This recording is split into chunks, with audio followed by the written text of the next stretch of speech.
Big Brother is watching, the famous words from George Orwell's novel 1984.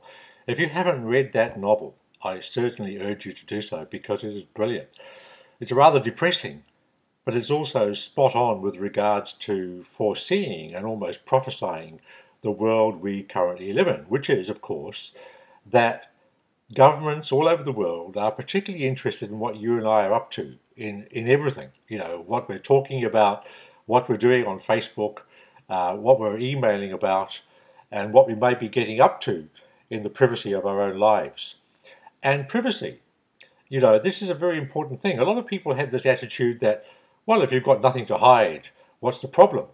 This is a completely false argument and a false position.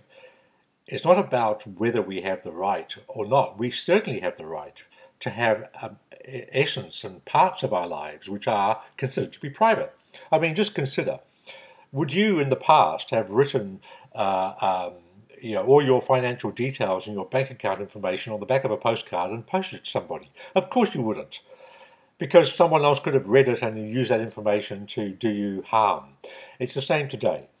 It's perfectly responsible, perfectly reasonable, and perfectly moral to require and desire to have privacy in your own personal affairs and also your financial affairs.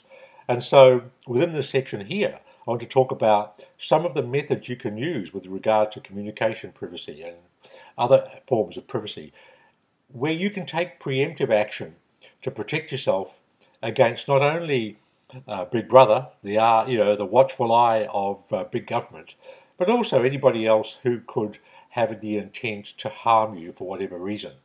And so I think that it's essential that you are aware of these tools that can give you the type of privacy that you are certainly entitled to, but which you have the responsibility to implement, because certainly nobody else will.